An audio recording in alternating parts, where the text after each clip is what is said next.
Hello, and welcome to another edition of No Nonsense with Pamela Wallin. This is my favorite, can I say that? My favorite podcast of the season when we talk to Darrell Bricker from IPSOS, because then we get to do the full range. What's going on inside Canadian heads? What about American politics? What about spending? What's the future of the world? What about the generational warfare that's going on? It's just such great fun. So, Darrell Bricker, CEO of IPSOS Public Affairs, Senior Fellow at the Munk School at the Center for International Governance and Innovation, the author of several million books. What Canadians think about everything. We know what you're thinking, The Big Shift, Empty Planet, Next, all of the. Have you got another book in the works? Pre-production, let's call it that. Pre-production. Are you going to give us a preview? Well, pre-production means I'm not really sure what it is yet, but I'm still thinking about it. Okay, fair enough. All right, so fair warning, here is my current obsession of the day, which is as of July 1st, the government has canceled citizenship ceremonies and the swearing of the oath. You can just go online and check a box. And this has, I know it troubles the folks that are my friends and neighbors in Saskatchewan, troubled some people even in the Senate. What does this say to you? Do we really not care about belonging, about flags, about symbols, about history, about common purpose? Like, what would motivate a government to do this? Well, it says to me that more federal bureaucrats don't care about any of those things. Okay, the idea that you can just, if we went out and did a survey with Canadians today and said, we're going to eliminate citizenship ceremonies, and all you need to do now is tick a box. And by the way, here's a video of what a citizenship ceremony looks like, because most of us have never been to one. What it really looks like. I think that a lot of Canadians would really have issues with this.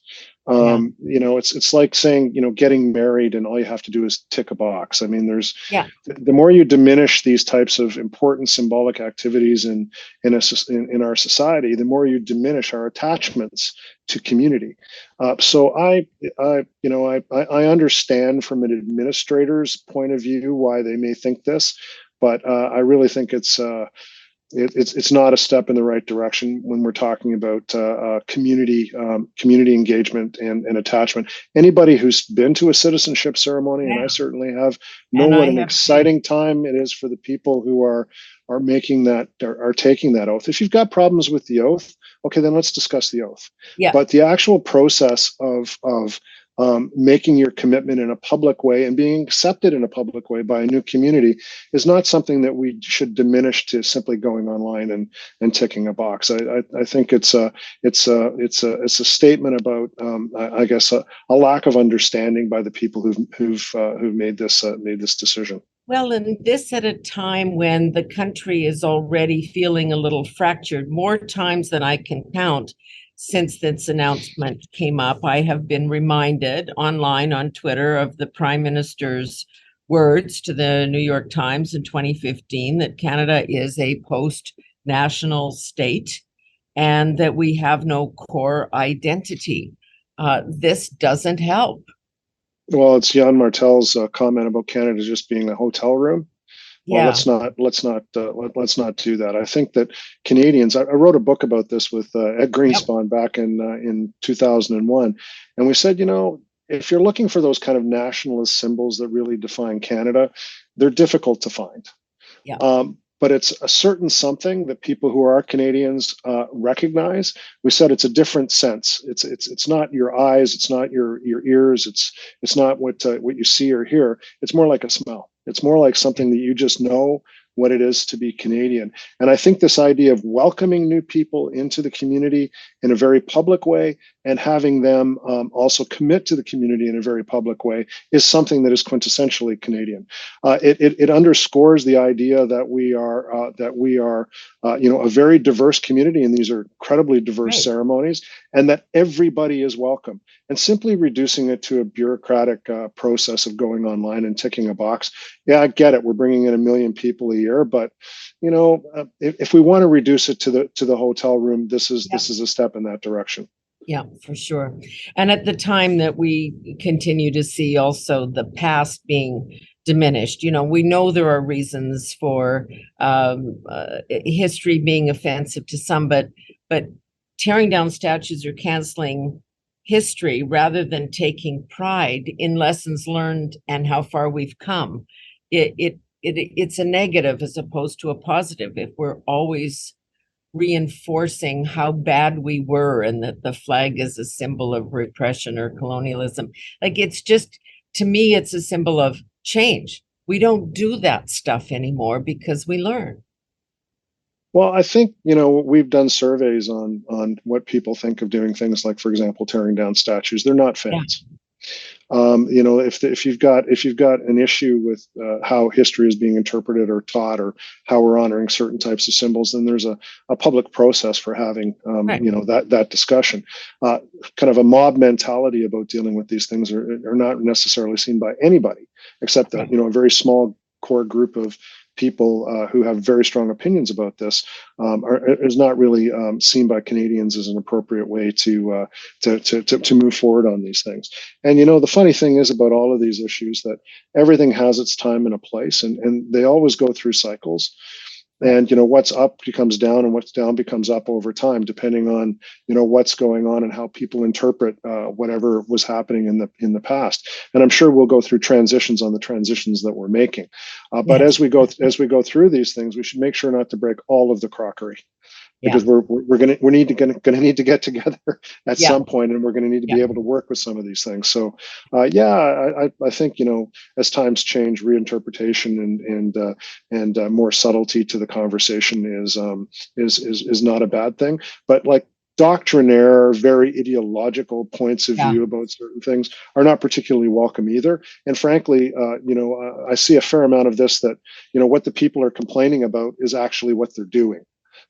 Yeah. And I think that average Canadians, if you go out and you ask them to consider these things, that they have a fairly, I would say, less emotional, more common sense approach to these types of issues. Yeah. They want, just like with the citizenship ceremonies, they want people to feel welcome, and if certain things offend Right. certain people, then maybe we need to discuss it. But not everybody can be offended by everything.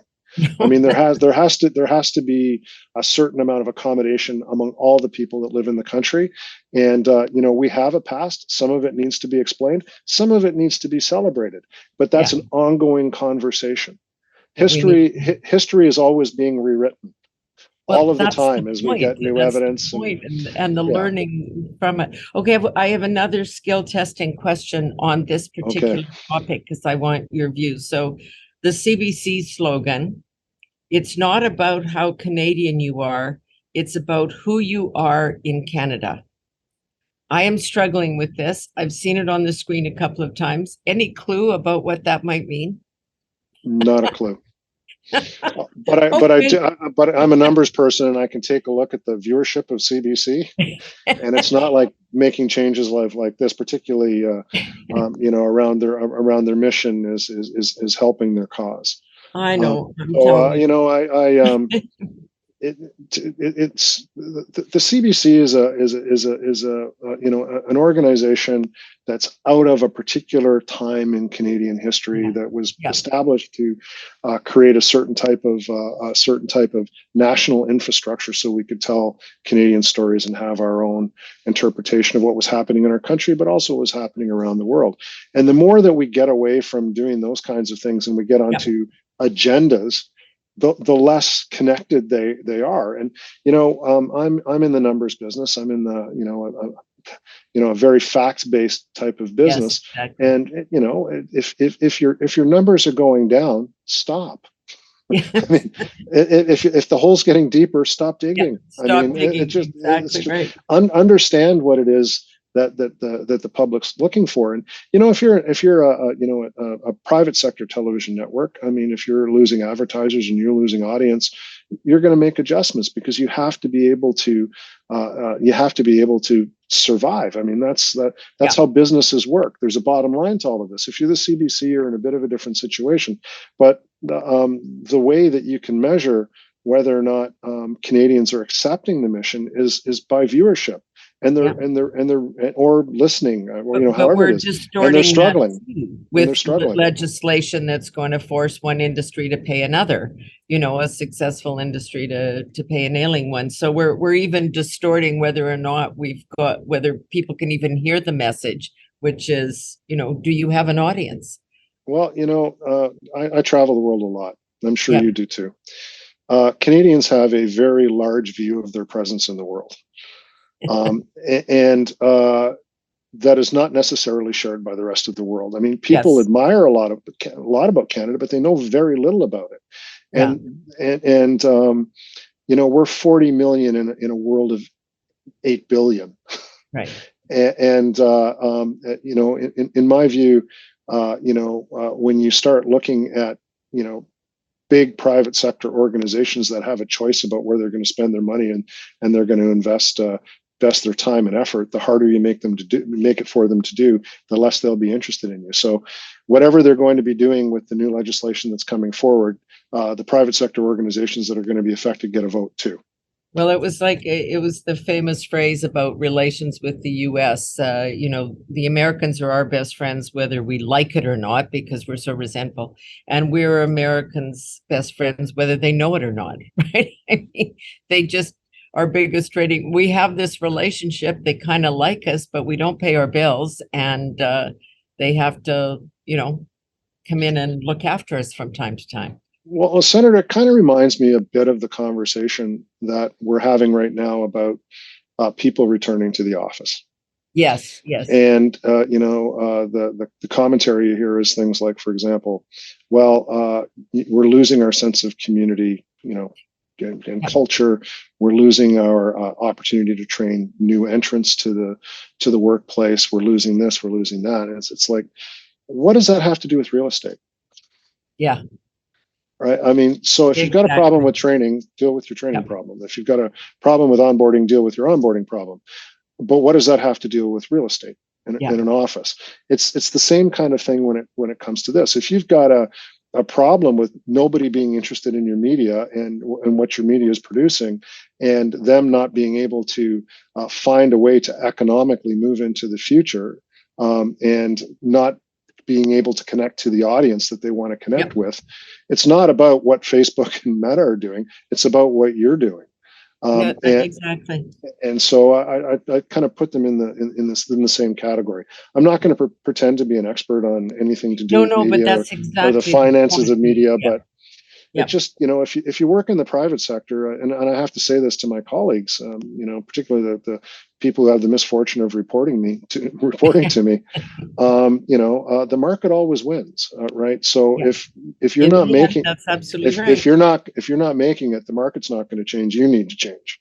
Yeah. So I don't know how any of this changes the viability of our media, other than we're just taking other types of funding and bringing it into our media organizations, but it's not making the media any more consumable, necessary, sticky, all the things that you would say about how you build an audience. It's going in the opposite way, and particularly for the CBC. I want to ask about, there's the debate raging on about whether we're really broken, whether the country, I spent another 20 hours yesterday trying to get from one province to another. Nothing is working there. I was sitting beside a gentleman on the plane who has been waiting a year and change for a visa to come and visit his son who's going to university. Like, it's just everywhere you look, it's not working. A good sizable majority of Canadians feel like the country is on the wrong track. Having just come back from Saskatchewan after 20 hours yesterday, the whole issue of resentment in the Federation is exceedingly alive and well. People feel totally disconnected. So they see a broken country, in their eyes, that doesn't recognize them or accept them. And it's a little hard then to keep that attachment to it if there's nothing for you in it. Well, it's interesting. John Ibbotson and I wrote a book called The Big Shift, and this was Yep. a big element of what we were Yep. talking about. And the truth is, what's happened is the population and weight in the country has changed, and the new national unity issue is no longer Quebec's place in the federation. But we have a whole series of institutions that have been created in this country that relate to solving that problem. That's basically what has defined the Canadian experience up into probably the turn of this most recent century.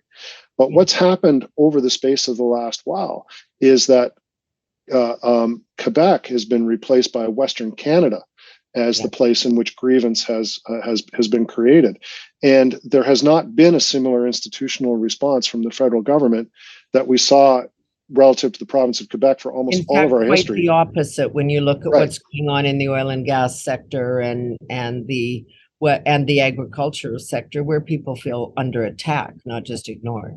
And the federal government does not relate to this as though it's a national unity crisis the same way that they did to the province of Quebec. Now, let's hope it doesn't get to the level that it got to in the province of Quebec. But if you take a look at where the population is really growing in this country, it's Ontario and into the west. It's not Atlantic Canada, and it's definitely not in the province of Quebec, at least at the same rate. So what we're going to see going forward, and this is what John Ibbotson and I argued in the Big Shift, is that it's going to be less that the West wants in, and it's going to be more of recognizing our federal institutions recognizing that Canada is becoming more of a Pacific nation, and that we have to adjust our institutions and the way we look at how we run this country to recognize that this isn't just a few whining people out there like they were back in the Reform Party days or something like that when they didn't have the population weight. Now they do. 2011 was the first year in Canadian history in which more people lived west of the Ontario border than east of the Ontario border. And that gap has been growing every year. But our national institutions have not responded to it. I just wanted to read that into the record again, because you forget, but I sit there every day. So at the time of Confederation, to ensure the dominance of Ontario and Quebec, Ontario and Quebec were each given 24 Senate seats each. Each Western province was given 6. Today, Alberta, with over 4 million people, and British Columbia, with over 5 million people, have a larger population than Quebec, but have only 12 Senate seats. Now, I don't think anybody in the world really cares about the Senate, but it's true in the House of Commons. It's just the representational fact in all of our institutions, the Supreme Court, the requirements for those kinds of jobs. It makes it impossible, really, for Western Canadians to look this direction and see a future. Well, and that's why Stephen Harper in 2011 figured out a new way to win a national election. And it's the first time that it happened in our history. And that was combining a new coalition and creating a new majority possibility, using a strategy that was completely different from the old Progressive Conservative Party and the old and the Liberal Party even today. And that the only way you could win a national election used to be you had to do really well in Quebec and then pick up what you could in Ontario. And then anything else that you got was a bonus.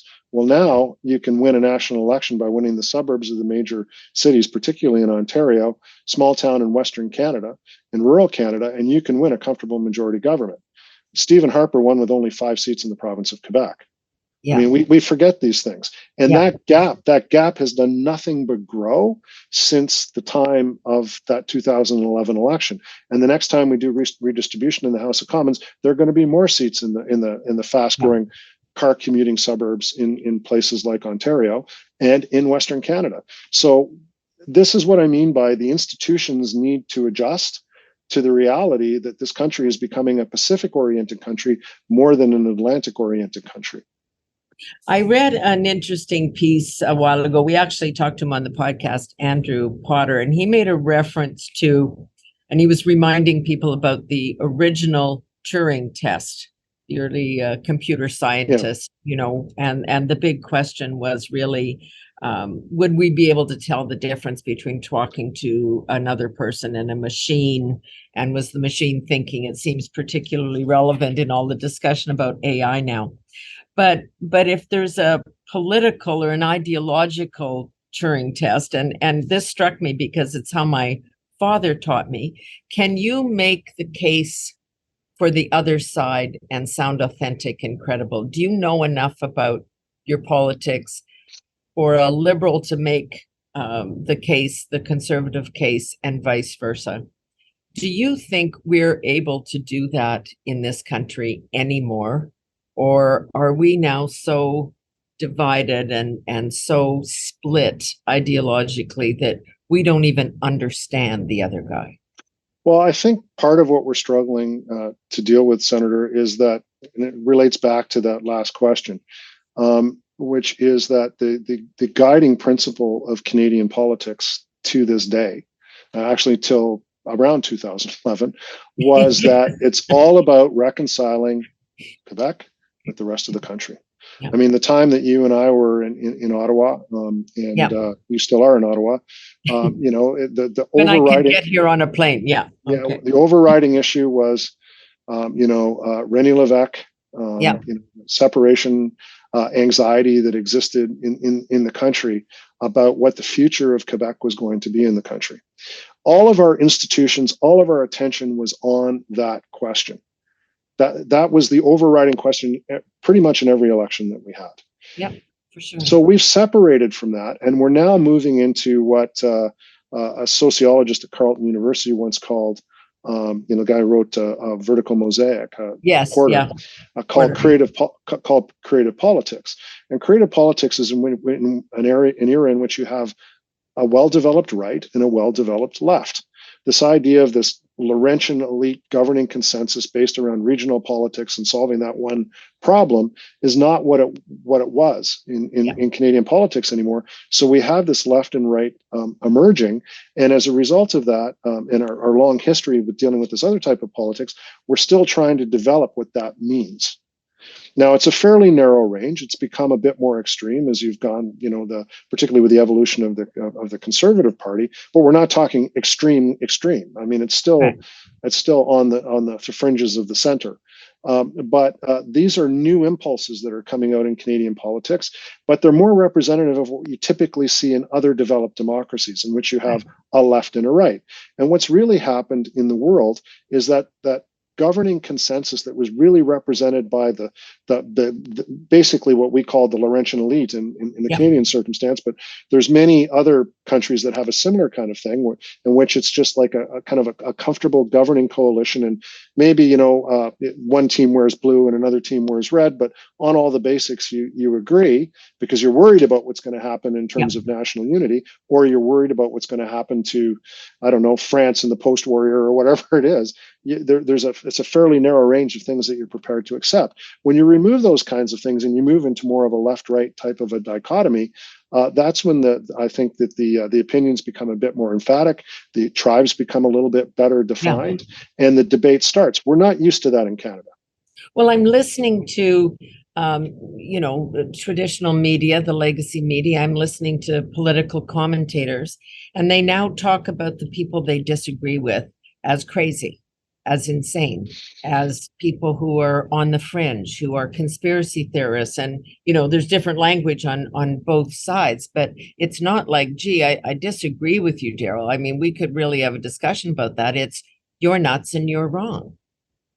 Well, and that's what John Epstein, again, wrote about in The Big Shift, because the reason we were moved to write that book was that's basically what the commentary was from Ottawa about Stephen Harper winning that election, which was, Canada just lost itself. It was this is an un-Canadian result.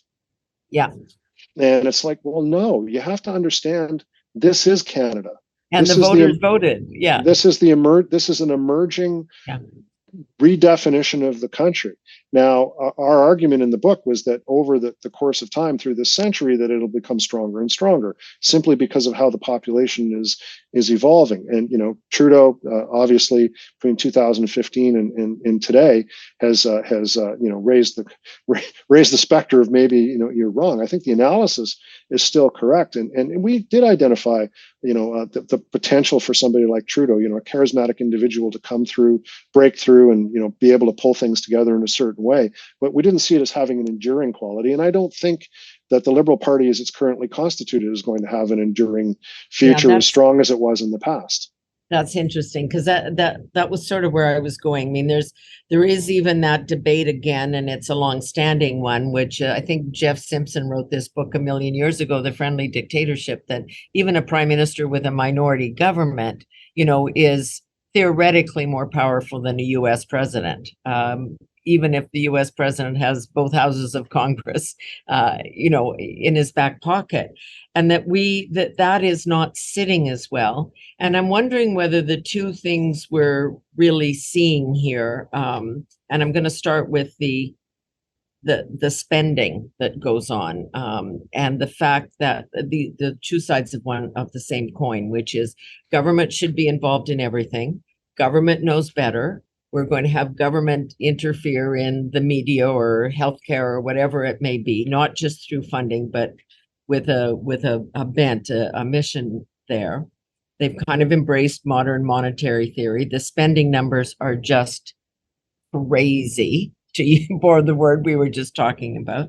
But kind of beyond that, I'm wondering whether Canadians are, of course, they're worried about the money, but do they share this view that we need more government in our lives? Is that a Canadian thing still? Well, some Canadians do. I mean, for example, there isn't at the moment, in spite of the difficulties we're having with our healthcare system, a huge hue and cry to see a diversification in terms of the funding for healthcare. So, I mean, there are certain elements of what's going on in terms of public spending that people do support. I mean, doing things for childcare, doing things for, maybe. Well, even in COVID, people signed on. No, they absolutely did. Yeah, but they do. The fundamental, I guess, marker for Canadians is whether they feel that the spending is responsible. That they feel government is in control of what's going on. And I think that there's a certain question about that these days, but also that that there are implications, that there's a bill that's going to come due around some of this, and they're worried about what that's going to be. But the bigger problem is the one that you pointed to in your introduction about your trip from Saskatchewan, which is, if we're spending all this money, is anything actually getting better? Is life becoming more affordable? Do I have easier access to the type of a home that I think I should be buying? By the way, I've never seen housing as big as an issue as it is right now. And it's really transformed in a fundamental way. But is life getting easier and better for me as a result of all of this government intervention? And the truth is, there's a lot of people that have questions about that. But also, never has the government been more distant from certain parts of the country, as we're seeing, for example, and you were describing Western Canada and what people feel about Ottawa there. So there's a lot of challenges going on here. I don't think there are no easy answers.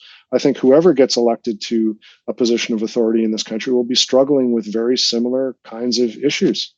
There'll be some folks that may have more of an orientation towards, even more spending, maybe the NDP if they end up in it. And then you've got other people who feel that, government's out of control and things need to be ratcheted back.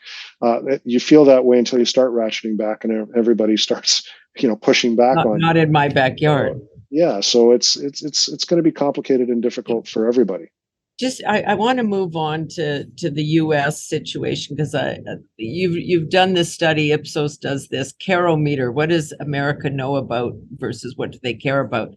And it's kind of what we're doing here in Canada in our conversation here. But so let me just ask about the Chinese interference, because everybody says the voters don't care about it, that they're going to get away with this and they'll do some fixing and have a foreign registry and blah, blah, blah, but nobody cares.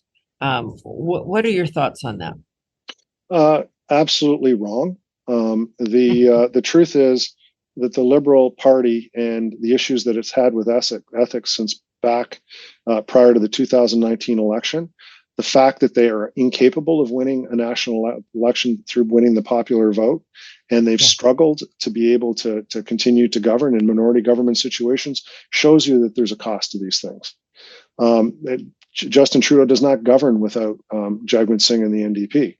Well, that's a product of what happened around SNC-Lavalin, and it hasn't changed. So the problem with the Chinese interference issue is that this government has a persistent a problem with a substantial number of Canadians around its ethics and how it operates and what it values, particularly when it comes to things like how corporations operate, or in this instance, how they operate with the Chinese government and what their interests are and what the potential conflicts are related to this. And this is an ongoing issue that they've had back to 2000 and prior to the 2019 election. And all it does is every time this kind of issue comes up, first of all, they don't manage it well. I mean, right. That's one of the things that we've seen over the last while. You pick the issue that you want to deal with, and that they've dealt with, and that hasn't been particularly managed well. And all it does is every time you bring up something like this, it has a long tail. It brings up a big, fat, long tail of all of this other stuff that's happened, and it's all of a similar quality. So that the specific issue isn't as important as the additive effect of additive corrosive effect that it has on people's views of their character. And that's the problem. It's the ethically challenged issue, which is, as you say, every event reminds them of the last four that they can cite. But now it seems to be much more a question of competence, and that gets us back to, are we really broken? It just seems that the stuff that government is involved in is not working very well, and therefore when they say we want to be involved in more stuff, people get a little nervous. I think that's a fairly charitable interpretation. Okay, I mean, real stuff then. Well, I think that's what the government is presenting, that it is a question of competence, that it's public servants not reporting to ministers correctly, that certain documents that should have been read weren't easily accessible, various things that should have happened in the public service didn't happen, and oh my goodness, I'm a politician, what do you expect from me? I wasn't well served by this process. For me, I was not. But the issue is, nor did they demand it. Yeah. And we still have no clarity on exactly what happened through this process. What did people know? So it's not just competence. It's not just competence. So competence is the easy question. Is the easy answer. So, and you think Canadians are there saying, yeah, we knew they were not competent. This is now more deliberate, and that makes us really uncomfortable. I would say that rather than it's like a deep conspiracy or anything like that, it's more of, why is there this steady pattern of these things? And what does this say about what you care about and where your focus is and how you deal with these questions that are related to ethics? Leave the actual content of the discussion out. It's more about the character of the people who are dealing with it. And by the way, it's baked in. This will continue to dog the Prime Minister regardless of what the issue is, simply because it started back in 2018 and has never gone away. So what does that mean then for the message? I want to move on, but I can't help this because we're all junkies here. What does this mean for the Conservative message, the criticisms of Pierre Poilievre, that he's too negative, that he looks like the angry guy all the time, which on one level that's his job. He's the leader of the opposition, but his proposition, and he's very effective online talking about this message that it's not working, country's broken. Is that resonating? They have to be careful, because to say the country is broken suggests that Canadians are broken. Yeah. Canadians are not feeling broken. That's how you end up feeling. It's true. Canadians are feeling like their institutions aren't delivering. Yeah. The people that they've entrusted these things to are not doing what we've entrusted them to do. Yeah. And they're not performing up to a level of competence, or in some instances an ethical level that we would expect from our governments. They're not connecting with us the way that we would expect that they would connect with us. They're not understanding what it is that's going on in the country, and they don't understand why people are upset as they are, and at least a certain segment of them are.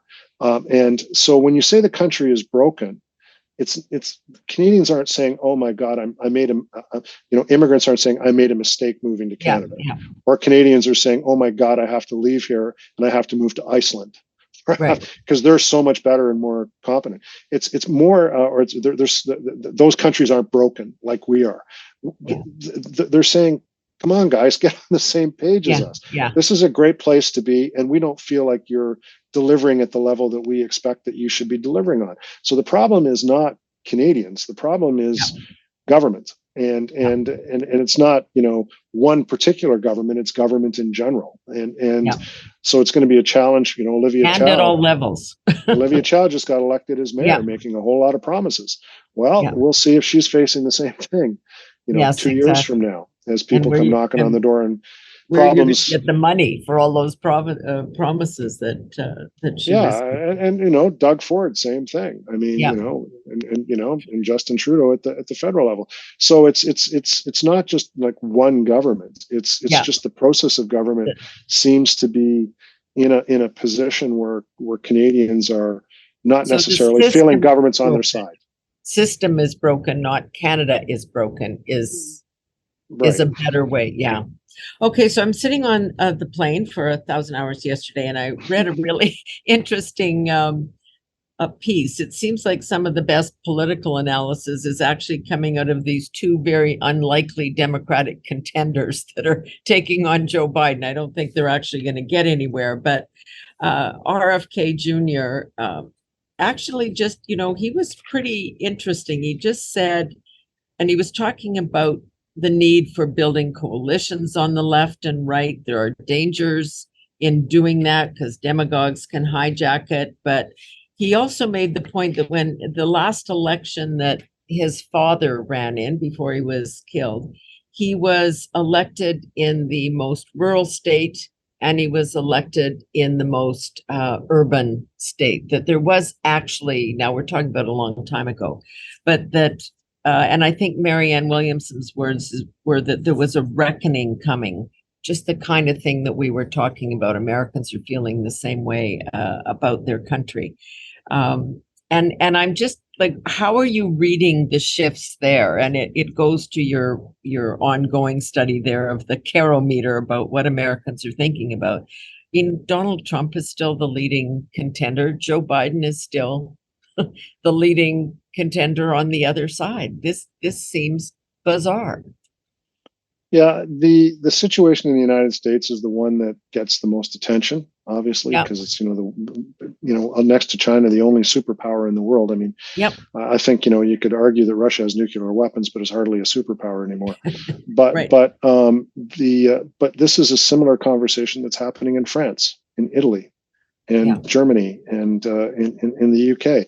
We're all going through very similar kinds of things, and it seems to me to be more about what people in downtowns of major cities think versus what people in Yeah. other parts of countries think. Yeah. And there's been this process. There's been a fair amount written on this about kind of the sorting. People moving into neighborhoods that they're more comfortable living in with a lot of people who are very similar to them, similar The to what's big going. sort, the big sort where you Yeah, find you're like-minded. Yeah. yeah, it's I don't think it's that dramatically out of touch with what's going on. And I think Canada, the United States, and other places there was more of a an integration previously in the past, and we're not seeing it to the same degree as we used to. And it's not just the economic prospects of people living in certain places, but it's also the way that they think. So yeah, you can say what you say, what Kennedy said about his father, but it was a very different America that he was running in. Yeah. Still Jim Crow America, by the way. Yeah. Sometimes there are these charismatic breakthrough political figures that can do that, but there seems to be fewer and fewer of them. Of them. Well, he was saying of Biden, he said he was asked about the age. He said, I don't think that's the issue.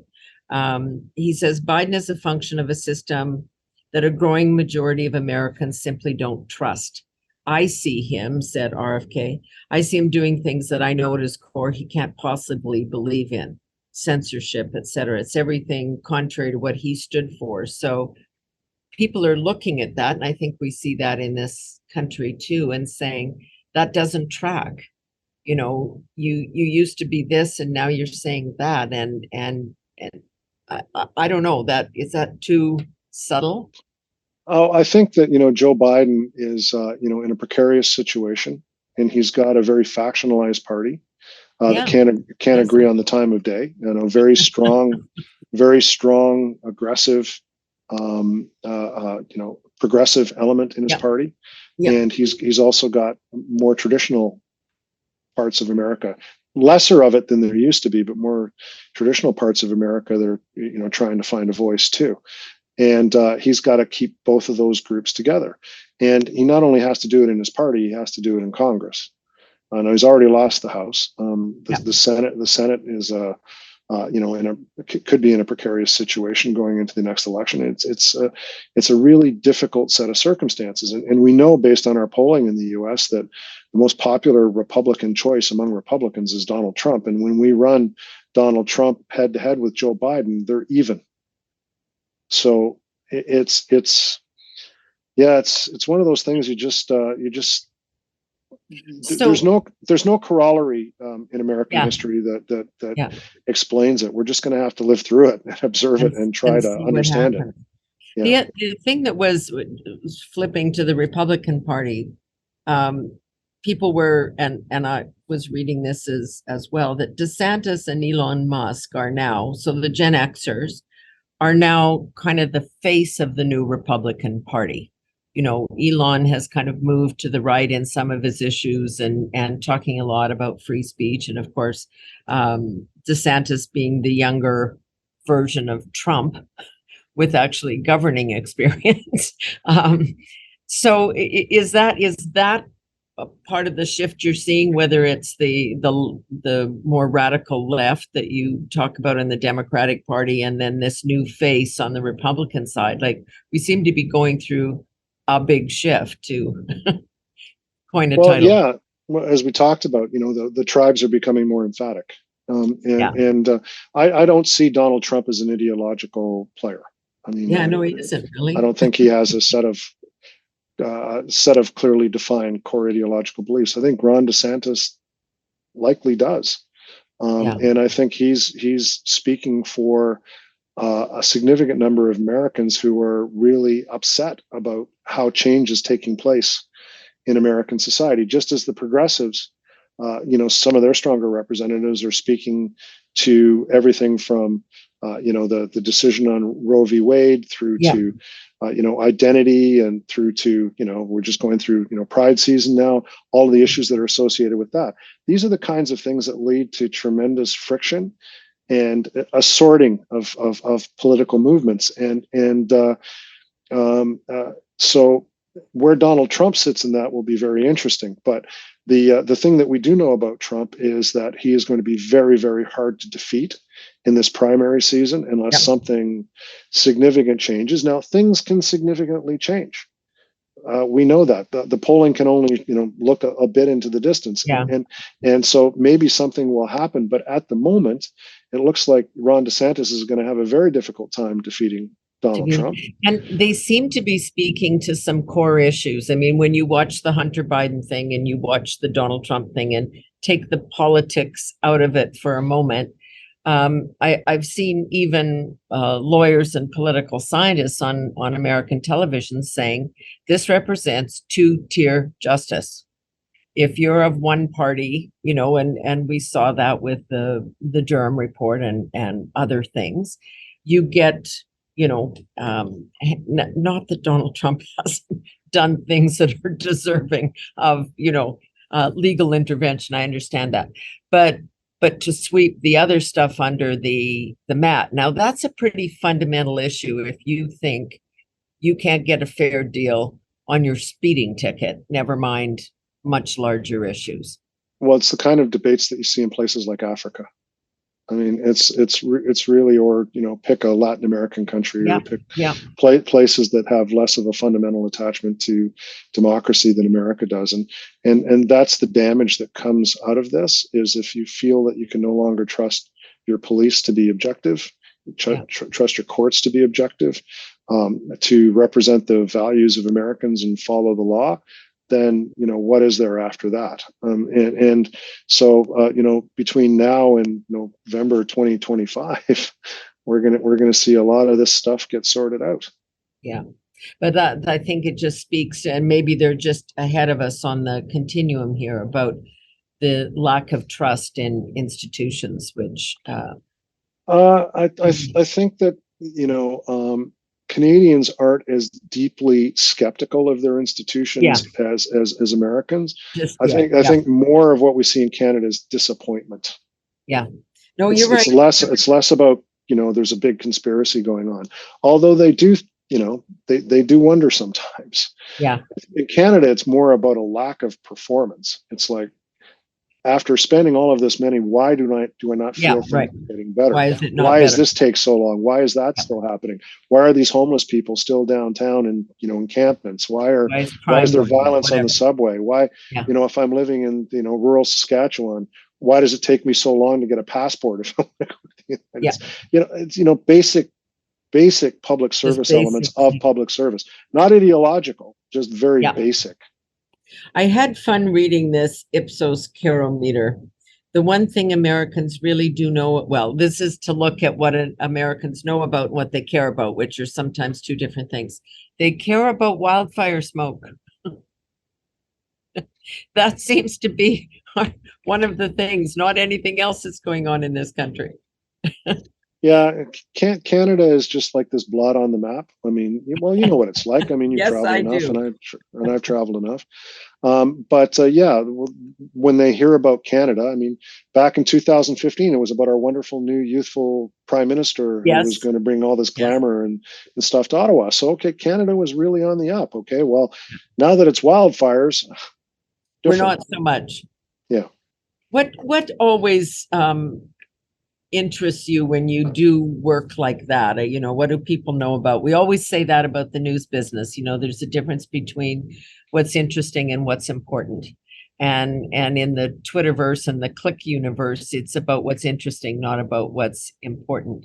I hate the phrase, but sort of what gets in your head and troubles you about your country and the one you're looking at south of the border? In terms of doing research, it's really understanding more about the emotions behind some of these things, hope, fear, understanding how people how they work through their decisions. And I always have what I used to call it the mother-in-law in Temiskaming rule. I don't have the mother-in-law in Temiskaming. She lives in Cambridge. But if you're asking a question that she doesn't understand, or my father-in-law or wherever, and he doesn't understand it, you're probably asking the wrong question. So how do you get into the day-to-day lives of people and understand how they really deliberate on some of these questions? Yeah. And sometimes you're disappointed. Sometimes you're really impressed. I think that the thing that always surprises me is when I get an answer that I don't expect. And what it does is it points out my own personal biases. The Heisenberg principle, the observer affects what's being observed, right? So, and just to understand that as a researcher, you have to be more listening and trying to understand from the voices that you're trying to access, rather than imposing your particular view and pushing people to respond either positively or negatively to it. It's more of a passive type of activity, which requires you to be in an industry that's filled with massive egos, to try and be a bit humble and try to really listen and understand what it is people are trying to communicate. Sometimes those messages are complicated. Everybody that I've talked to in the last 2 weeks says the following. When the government decided to do something about China, the China interference issue blew up, that the former governor general was the right and good person, because he's a good person and he's trustworthy and looks like everybody's grandfather and he's got gray hair and he's nice. And then what happened was he should have never taken the job. He should have known better.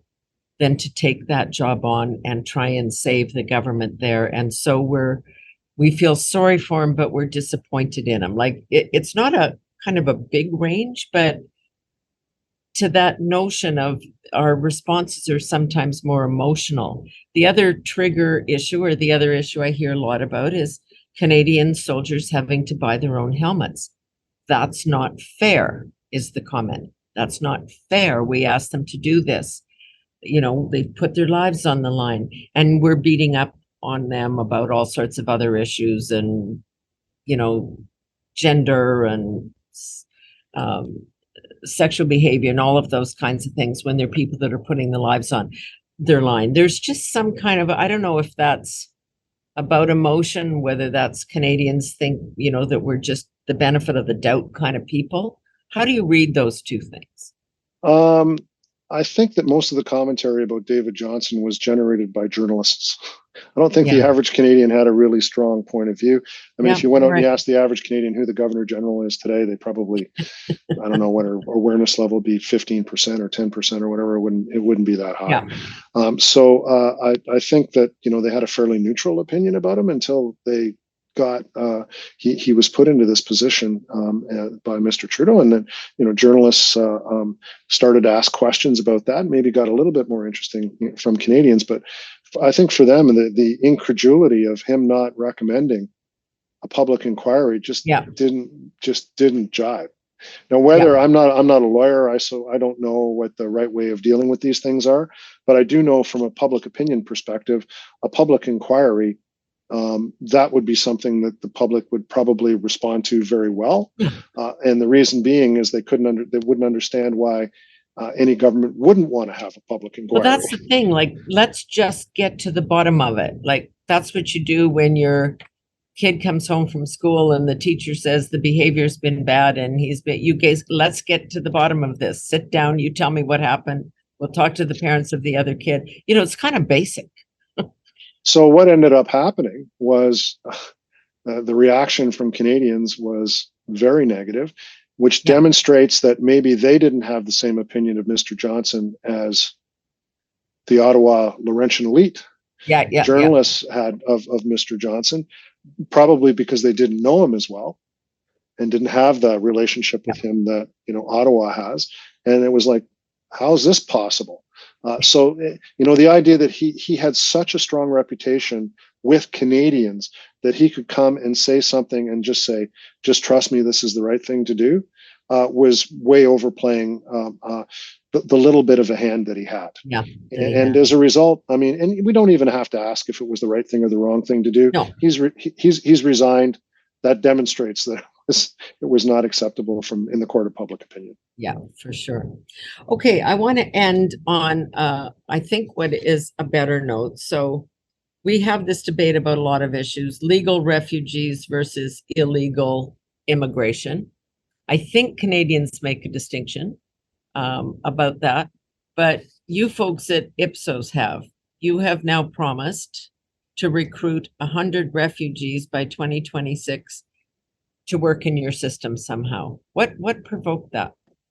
It's our chairman, Didier Truchot, and him and I, a few years ago, he communicated to me that he had a strong desire to do something about the refugee issue. And he's in France, of course, because IPSOS is a publicly traded company in France.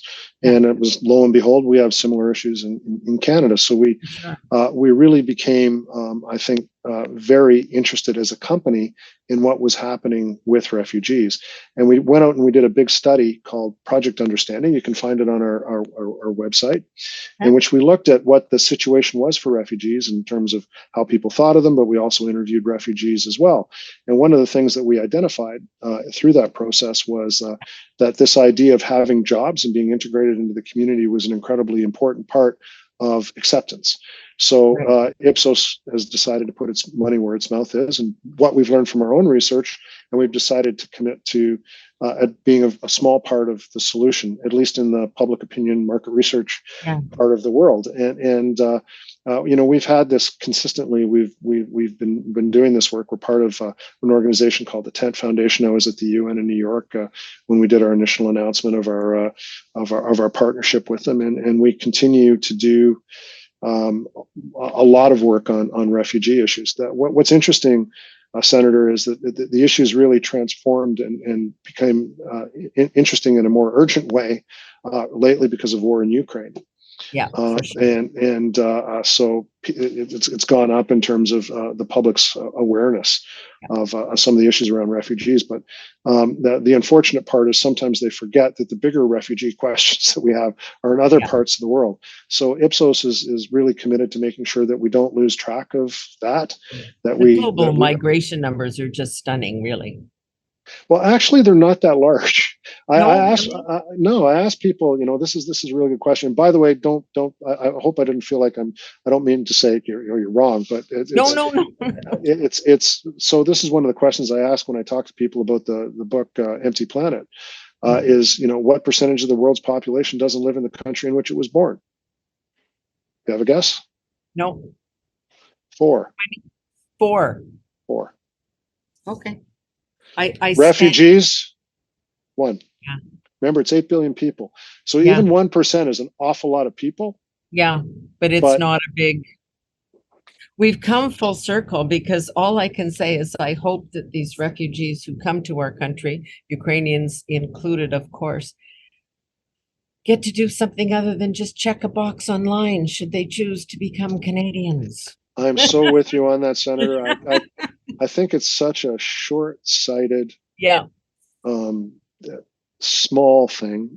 It's a small-minded thing is what it is. Sometimes Ottawa can't miss an opportunity to miss an opportunity. It's just it's true enough. So great to talk to you, Darrell. Thank you so much for your time. My pleasure. Darrell Bricker, CEO of Ipsos Public Affairs, a senior fellow at Monk and at CG, and also one of my favorite things, he's an honorary colonel for the Queen's York Rangers and has received the Queen's medals for his volunteer work. So he does put his money where his mouth is. And it's always interesting to get inside your head, because you spend all your life getting inside ours. So there you go. Have a great summer. We'll talk to you too. soon. Thanks a lot. Bye-bye. Bye. And that is it for this edition of No Nonsense with Pamela Wallin. See you soon.